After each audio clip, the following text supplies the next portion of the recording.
All right, you are welcome. In this section, we'll be starting uh, a journey on the statistics with R programming. But before we go into the practical sections of this statistical analysis, we are going to first look at introduction to statistics first, and to understand what is statistic and how to uh, do our sampling or how to take a sample from a population. So basically, we want to understand what is statistics, all right? Then look at how we can calculate our sample size when the population size is known and when it's not known. So we'll look at that today quickly. Then the next one we'll look at more additional information that we need before we go into the practical section. All right, so what is statistic basically? Statistics is a mathematical body of science that pertains to the collection, analysis, interpretation, or explanation and presentation of data. That which means this is a section of the mathematical field that deals with general collection of data in various source and from various form, and by which data is analyzed using different kind of tools and approaches. Then the data is also interpreted or explained, and the data is now finally presented to the end users. So this is such generally. One can use it also to test hypotheses and make some estimates or inferences about the populations we are looking at. Okay, that is statistics. So there are difference between population and sample. Okay, sample population means entire group that we want to draw conclusion about, right? For example, we want to look at a okay, let me just cover the two together. Why the sample is a specific group from the population used for the inference. Okay, now for example, we want to test GDP of all countries in the world. This is not possible to do. Okay, so because of the large group of population, we need to take a sample. So we can say, okay, let us take a sample of a GDP of countries in Africa. Let's say 5 countries in Africa. We look at the GDP. That is easier. So we can take a country in Africa or a few countries in Africa or countries in Africa. We can capture those ones. So or specific regions. Okay, so those are the easy way to handle it. So, or maybe you want to say, oh, yeah, I want the college do a research on the college students in US. And in the US, maybe you may not be able to do that because of the large populace, but you can take a sample. Let's say we have 300 college students from University of Miami, for example, and who volunteer for the study. So not all the students, okay, but just few students from Ipanema University, okay, that become a sample. Or maybe you want to say, okay, we want to do research on advertisement for IT jobs in Chicago, for example. There are many adverts going on every minute, every second that is trending. So you cannot just take all the adverts in Chicago. So you have to take by sample. So what do? You can streamline our search in online and say, okay, top 10, top 100 search results for advertisement for IT jobs in Chicago as at May 2024, right? May 2024. So because every day there is always posting of IT jobs every day, every day, every day. So thousands of jobs online. So you don't just say, oh, we want, you want for that particular date you mentioned. Maybe on that particular day, maybe you have 3,000 IT jobs. So that is your search for that particular day. And that will be your sample. So it won't be all right, in Chicago. So that is a simple example of population and sample. So now that it means that you are trying to take a from the target population now, right? target population, you are trying to take a sample from it. So that is what we have a sample here, all right? That is just a snapshot of what I'm talking about in graphic form, all right? So then we have what is called sample size calculation. So how much sample size do I need? If I understand what a sample is now, so how much do I need? This has been a challenge over the years, actually, but because there are a lot of approaches, a lot of theorems, a lot of concepts, and also a lot of analysis that are required to get to do a sample size.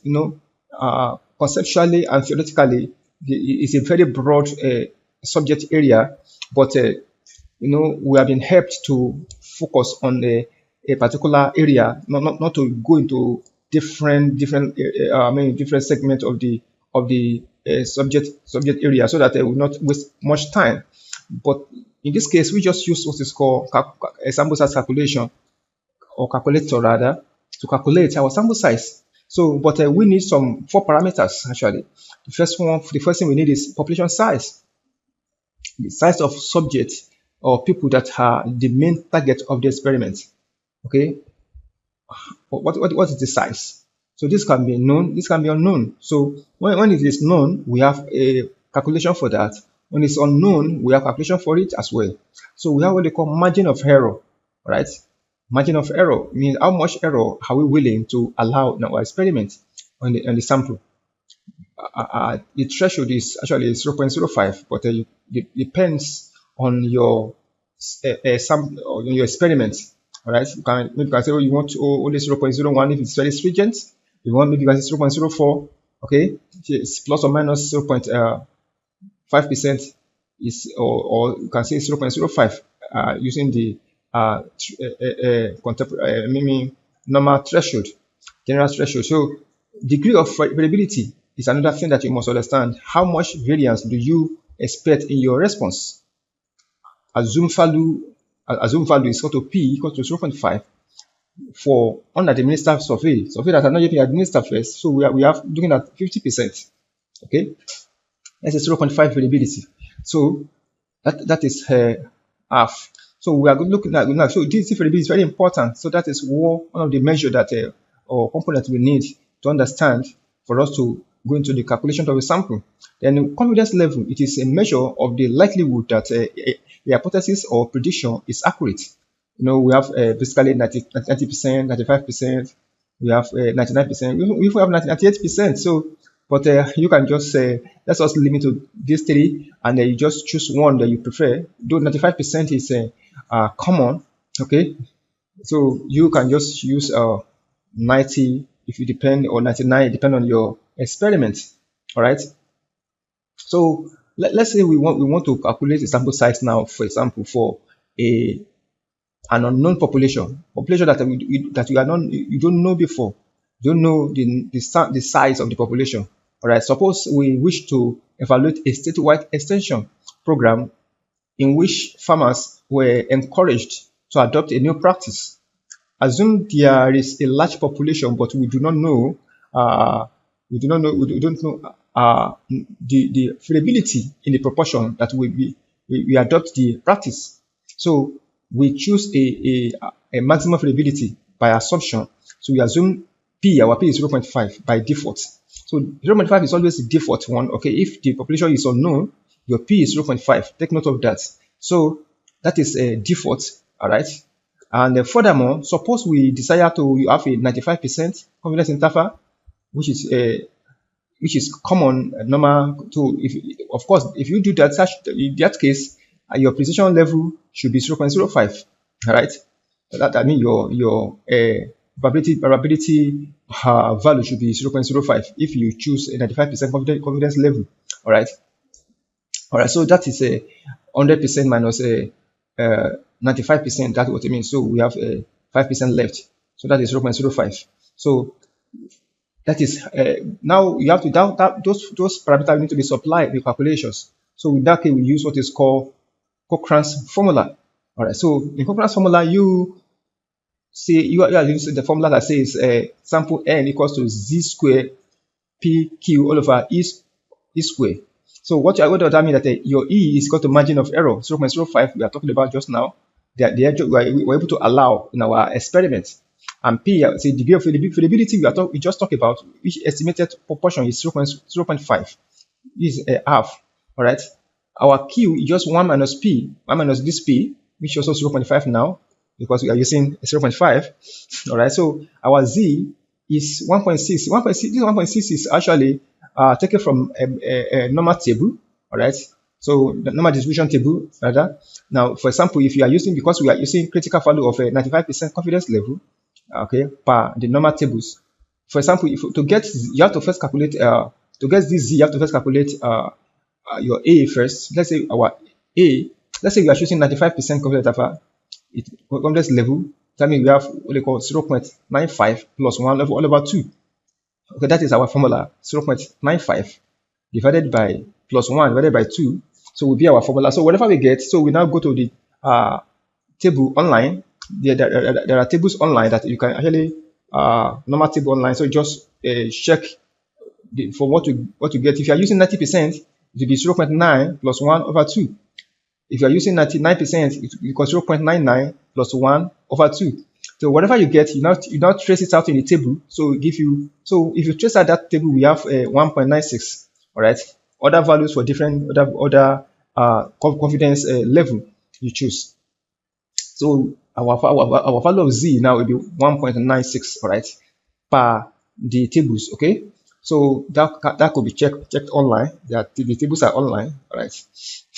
So just supply it. So now if you supply these parameters here in the formula, you have we have a 1.96 square here, which is our Z. Then you have your P 0.5, and you also have your Q, which is 0.5, 1 minus Q.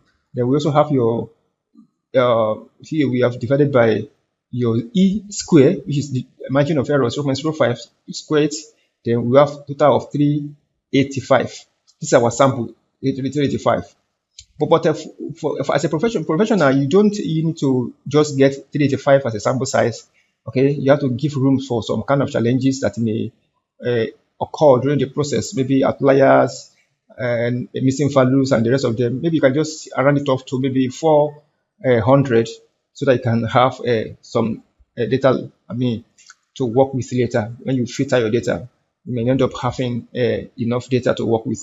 So we have 385, okay, for our experiment. That is our sample size.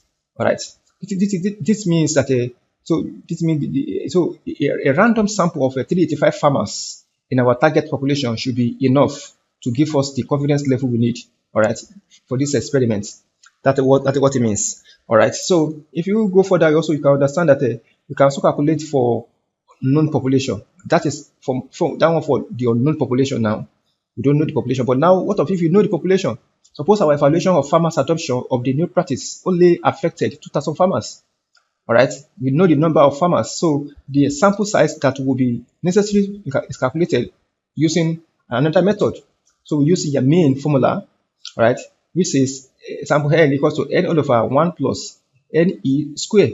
So we already have our n already known, so we have to just apply our n. Our margin of error still remains 0.05. All right, that's the error we are willing to allow in our experiment. So we supplied both here.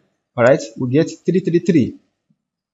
All right, so 333 becomes our sample. So like I said before, you can round it up to 350 for example, just to give room for unforeseen challenges or circumstances that may want to occur in the future. All right, so that is what we mean that we have a random sample of 333 farmers.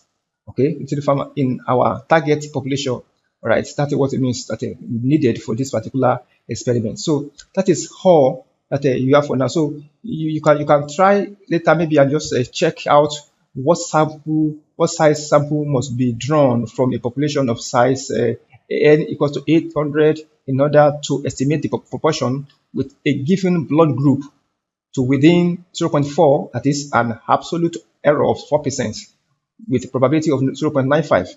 So you can try and check what will be your sample size. All right. So if you have any question, you can please post your question in the comments, and I will see you in the next class. Thank you so much for listening.